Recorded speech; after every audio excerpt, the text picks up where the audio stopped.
SKT Gold and Diamonds Swarna Vaibhavam. Polki Gold Jewelry pi no wastage, no making charges. Diamonds కేవలం 45,999 రూపాయలు మాత్రమే. Dharmendra Pradhan resign. Dharmendra Pradhan राजीनामा చేయాలి. ధర్మేంద్ర ప్రధాన్ మీద దమన కాండ వెంటనే ఆపాలి. పిల్లల మీద దమన కాండ ఢిల్లీలో పోలీస్ జులుం నశించాలి. పోలీస్ జులుం కేంద్ర ప్రభుత్వం మొండి వైఖరి ధర్మేంద్ర ప్రధాన్ we want ఢిల్లీలో కేంద్ర ప్రభుత్వం మొండి వైఖరి పేరున జర వెనకకు జరగండి ప్లీజ్. ఆ పిల్లలు ఉన్నారు, వెనకకు జరగండి. రాజారాం, గజ్జల్ నగేష్ గారు వెనకకు జరుగు. తమ్ముడు వెనకకు జరుగు ప్లీజ్. ఆడపిల్లలు ఉన్నారు, జరగండి.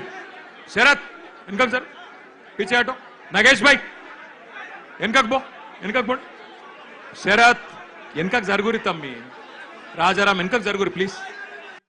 వెనకకు జరగండి.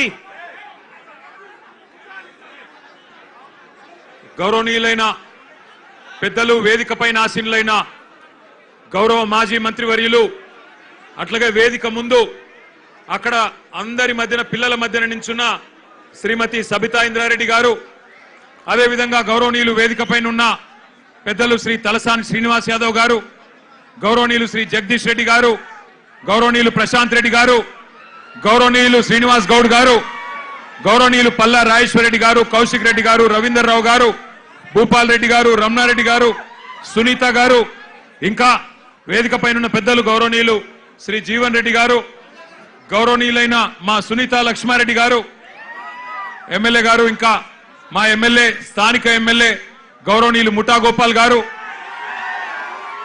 భూపాల్ రెడ్డి గారు, ఆర్ఎస్ ప్రవీణ్ గారు ఎక్కడ? ఆర్ఎస్ ప్రవీణ్ కు ఆగానే దోనా. గౌరవనీయులు ఆర్ఎస్ ప్రవీణ్ కుమార్ గారు, మాజీ ఐపీఎస్ పెద్దలు,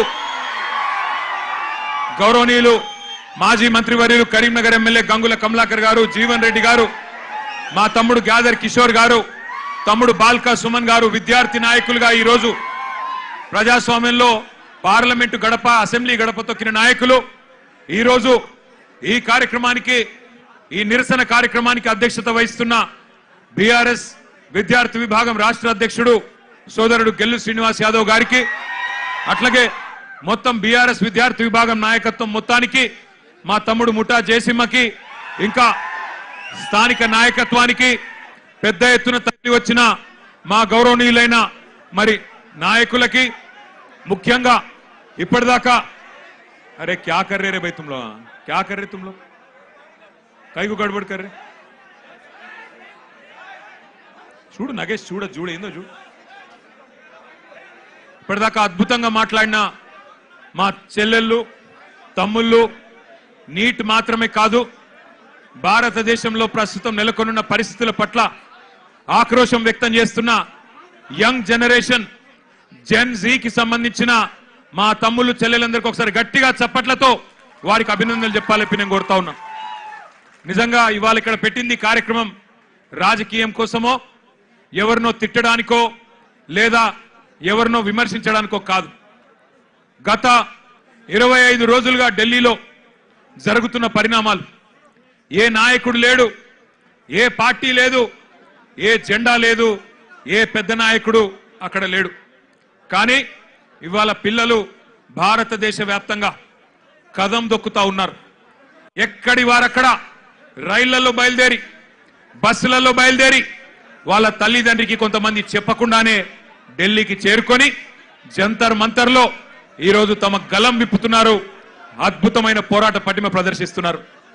అవన్నీ చూసిన తర్వాత ఒక ఇద్దరు టీనేజ్ పిల్లల తండ్రిగా, ఒక తండ్రిగా, ఇద్దరి పిల్లల తండ్రిగా, అట్లాగే ఈ భారతదేశ పౌరుడిగా వారి మీద జరుగుతున్న దాడులు, వారి మీద ప్రభుత్వం వ్యవహరిస్తున్న తీరు చూసిన తర్వాత మనసు ఊరుకోక, ఉండబట్టలేక నిన్న పొద్దున వరంగల్ పోయేటప్పుడు ఒక నిర్ణయం తీసుకున్నాం. ఏదేమైనా ఈ పిల్లల కోసం ఇలా రాజకీయం లేదు, జెండా లేదు, రాజకీయ ప్రయోజనం ఆశించి కాదు. పిల్లల కోసం మనం కూడా మాట్లాడకపోతే మనం ఇంత స్థాయిలో ఉండి ప్రజాప్రతినిధులుగా ఉండి మనము దండుగా అన్న ఉద్దేశంతో ఇలా పిల్లలతో మాట్లాడాలి, వాళ్ళతోనే మాట్లాడియాలి. వాళ్ళ ఆక్రోశం, వాళ్ళ ఆవేశం, మరి మనందరం కూడా వారి న్యాయం కోసం చేస్తున్న పోరాటానికి అండగా నిలబడాలన్న ఉద్దేశంతో ఈరోజు నిరసన కార్యక్రమం పెట్టుకున్నాం. మరి ముఖ్యంగా బీఆర్ఎస్ అనే పార్టీ ఆనాడు టీఆర్ఎస్ గా ఉద్భవించినాడు ఉద్యమంలోంచి, ప్రజా ఉద్యమంలోంచి పుట్టుకొచ్చిన పార్టీ. ప్రజలను తెలంగాణ వ్యాప్తంగా డాక్టర్ బాబాసాహెబ్ అంబేద్కర్ గారు చెప్పినట్టుగా బోధించు, సమీకరించు, పోరాడు అనే అంబేద్కర్ తత్వాన్ని జీర్ణించుకొని లక్షల సంఖ్యలో ప్రజల్ని సమీకరిస్తూ తెలంగాణ ఎందుకు కావాలో వారికి బోధిస్తూ అట్లాగే ఎక్కడ అన్యాయం జరిగినా పోరాటం చేసిన పార్టీ పెద్దలు కేసీఆర్ గారి నాయకత్వంలో అల్టిమేట్ గా ఢిల్లీ మెడలు వంచి తెలంగాణ సాధించిన పార్టీ బీఆర్ఎస్ పార్టీ. అందుకే ఉద్యమ పార్టీగా ఉద్యమంలో పుట్టిన నాయకులుగా ఉద్యమంలోంచే ప్రజాప్రతినిధులు ప్రభుత్వాన్ని ఏర్పాటు చేసిన వారుగా ఉద్యమాలంటే, ప్రజా ఉద్యమాలంటే మాకు గౌరవం ఉంది. అందుకే ఆ ఉద్దేశంతోనే వాళ్ళ పిల్లలు చేస్తున్న ఈ పోరాటానికి ఉడతా భక్తిగా కేవలం వాళ్ళకు వెన్నుదన్నుగా మనం నిలబడాలి. ఇలా మన జెండాలతోని వాళ్ళ పోరాటాన్ని మలినం చేయొద్దు. మన జెండాలతోని, మన రాజకీయ ఎజెండాలతోని వాళ్ళ పోరాటాన్ని మలినం చేయాల్సిన అవసరం లేదు. కానీ వారికి అండగా నిలబడి ధైర్యం చెప్పి మీ ఎంబడ మేము కూడా ఉన్నాం, మీరొక్కరు మాత్రమే కాదు అని చెప్పవలసిన బాధ్యత మన మీద ఉన్నది. నిజంగా నాకు నిన్న మొన్న ఢిల్లీలో జరిగిన సంఘటనలు చూస్తుంటే కళ్ళల్లో నీళ్లు తిరిగినాయి. మనిషి అనేవాడికి ఎవరికైనా సరే మనసంటూ ఉంటే ఢిల్లీలో జరిగిన సంఘటనలు చూసిన తర్వాత మనసు చలించక మానదు. పిల్లల్ని కుల్లబొడుస్తున్నారు. ఏమడిగినారు పిల్లలు? ఏం కోరుకున్నారు వాళ్ళు? మోడీ గారు కూర్చున్న కుర్చీ అడిగినరా? లేకపోతే అమిత్ షా గారు కూర్చున్న కుర్చీ అడిగినరా? లేదా ధర్మేంద్ర ప్రధాన్ గారు కుర్చీ మాకు ఈమని అడిగినరా? ఏమడిగినరు? అధికారం అడిగినరా? లేదా మాకు అర్జెంటుగా మీరు రాజీనామా చేసి మాకు అప్పచెప్పండి మీ ప్రభుత్వాన్ని అన్నారా? ఏమడుగుతున్నారు? న్యాయం కోరుతా ఉన్నారు. మాకు అన్యాయం జరిగింది, మాకు న్యాయం చేయండి అని అడిగినారు. విజ్ఞప్తులు చేశారు, వినతి పత్రాలు ఇచ్చినారు, దండం పెట్టారు, దరఖాస్తులు ఇచ్చినారు. చివరికి సోనం వాంగ్చుక్ గారు నిరాహార దీక్ష కూర్చున్నారు. ప్రజాస్వామికంగా గాంధేయ మార్గంలో మహాత్మా గాంధీ గారు చూపెట్టిన బాటలో చివరికి నిరాహార దీక్షకు జంతర్ మంతర్ దగ్గర కూర్చున్నాడు. ఎట్లా అయితే పెద్దలు కేసీఆర్ గారు ఆనాడు తెలంగాణ కోసం చావు నోట్లో తలబెట్టిండో అట్లాగే ఈ పిల్లలకు న్యాయం జరగాలి, ఈ పిల్లలకు జరిగిన అన్యాయం సరిదిద్దాల కేంద్ర ప్రభుత్వం, అకౌంటబిలిటీ రావాలి, జవాబుదారితనం ఉండాలి సిస్టంలా. అదే విధంగా విద్యా విధానంలోనే సంస్కరణలు రావాలి, రిఫార్మ్స్ రావాలని చెప్పి సోనం వాంగ్చుక్ గారు నిరాహార దీక్ష కూర్చుంటే ఒక్క మీడియా సంస్థ చూపెట్టదు, ఒక్క మీడియా ఓడు రాడు. భయం. ఏం చేస్తారో, ఎక్కడ ఐటీ దాడులు చేస్తారో, ఎక్కడ సిబిఐని పంపిస్తారో, ఎక్కడ ఈడీని పంపిస్తారో, ఎక్కడ తమ వేట కుక్కలను పంపి ఇబ్బంది పెడతారో అని భయం. మీడియా రాలే. కానీ ఏం చేసింది జెన్జీ, యంగ్ జనరేషన్ ఏం చేసింది? ఏ మీడియా గిడియా జాంతానై, మా సోషల్ మీడియా ఉంది సాలు అని చెప్పి ఇవాళ దేశం మొత్తాన్ని కదిలిచ్చింది. అందుకే అంటా ఉన్న మోడీ గారు, మీరు పెట్టుకోకూడనలతో పెట్టుకున్నారు. ఎవరితోనైతే పెట్టుకోవద్దో వాళ్ళతోనే పెట్టుకున్నావు. నువ్వు కొరివితో తలగొక్కున్నావు. మోడీ గారు జాగ్రత్త పడు. తరం మారుతున్నది, స్వరం మారుతున్నది, నవతరం వరస మారుతున్నది. రాజ్యమా ఉలిక్కి పడు, గుర్తుపెట్టుకో, జాగ్రత్తగా ఉండు. వాళ్ళు అనుకుంటే మొన్ననే నేపాల్లో ప్రభుత్వం కుప్పగూలింది. ఈ పిల్లలు తలుచుకుంటే శ్రీలంకలో బగాయించి అక్కడ ఉన్నోళ్లను ఉరికిచ్చి దేశమవతల దాకా పోయేదాకా విడిచిపెట్టలేదు. కాబట్టి ఎవరితో పెట్టుకోవద్దో మోడీ గారు, వాళ్ళతోనే పెట్టుకున్నావు. వాళ్ళ అహం మీద కొట్టినవి ఇయ్యాల. ఏమడుగుతున్నారయ్యా వాళ్ళు మాట్లాడితే ఒకడు టెర్రరిస్టులు వీళ్ళు అంటాడు, ఒకడేమో ఖలిస్తాన్ వాళ్ళు అంటాడు, ఒకడేమో అర్బన్ నక్సలైట్లు అంటాడు, ఒకడేమో దేశద్రోహులు అంటాడు, ఒకడేమో పాకిస్తాన్కి వెళ్ళి ఫండింగ్ వస్తుంది అంటాడు. పనికి మాలిన మాటలు మాట్లాడతారు.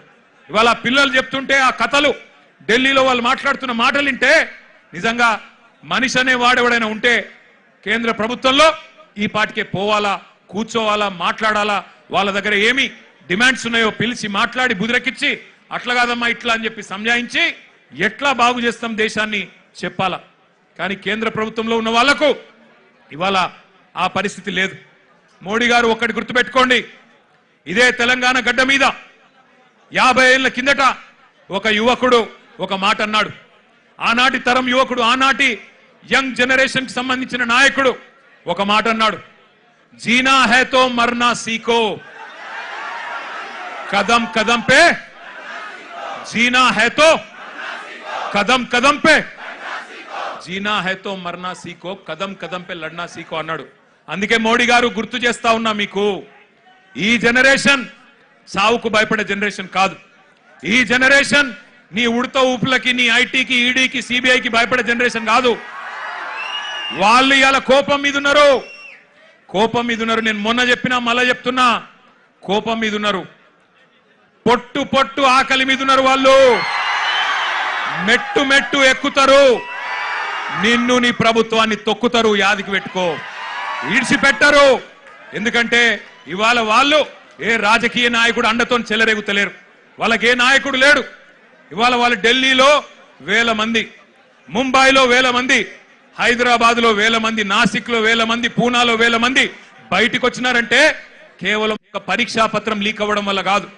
ఈ దేశంలో ఉన్న పరిస్థితి, ఈ దేశంలో మీరు చేస్తున్న మోసం వాళ్ళకు అర్థమైంది.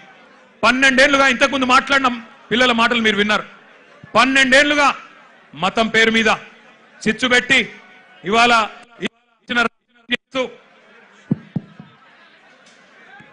ఇష్టం వచ్చిన వ్యవహారం చేస్తూ, మతం పేరు మీద రాజకీయం చేస్తూ మీరు ఏ రకంగా తప్పించుకుంటున్నారో, ఏ రకంగా అసలు పని చేయకుండా ఎట్లా ప్రజల్ని మోసం చేస్తున్నారో ఇలా వాళ్ళకి అర్థమైంది. మీరే కదా చెప్తిరి, సంవత్సరానికి 2 కోట్ల ఉద్యోగాలు ఇస్తా అని చెప్తివి. 12 ఏళ్ళ, మరి ఇప్పటికి 24 కోట్ల ఉద్యోగాలు రావాలి. వచ్చినాయా 24 కోట్ల ఉద్యోగాలు? గందుకే రోడ్డు మీదకి వచ్చిన ఒక ప్రశ్నాపత్రం లీక్ అయి మాత్రమే కాదు, ఒక నిరాశ, ఒక నిస్పృహ. ఇంతకుముందు అమ్మాయి ఎంత బాగా అన్నది, మేము మేక్ ఇన్ ఇండియా అడిగినాం, నువ్వు లీక్ ఇన్ ఇండియా ఇచ్చినావు. మేక్ ఇన్ ఇండియా ఎక్కడో పోయింది, లీక్ ఇన్ ఇండియా వచ్చింది, గిదా నువ్వు చెప్పింది అని చెప్పి ఆ అమ్మాయి ఎంత చక్కగా మాట్లాడింది మీరు విన్నారు. అట్లాగే ఇవాళ అడుగుతున్నారు జవాబుదారితనం. ఏమంటున్నారు? అయ్యా మీరు మంత్రులు అయినరు, ఎంపీలు అయినరు, మీరు పెద్ద ప్రధానమంత్రులు అయినరు, కానీ మేము మీ సీట్లు అడుగుతలేము. జవాబుదారీతనం. ఒక ప్రశ్నాపత్రం లీక్ అయితే, దేశంలో మీరు ఇచ్చిన ఒక్క హామీ నెరవేరకపోతే మేము అడగద్దా, అడుగుడే తప్పైందా అని అంటా ఉన్నారు. వాళ్ళు న్యాయం అడిగితే మీరేం చేస్తున్నారు? రాజ్యం హింసకు దిగుతున్నది. పోలీసు వాళ్ళు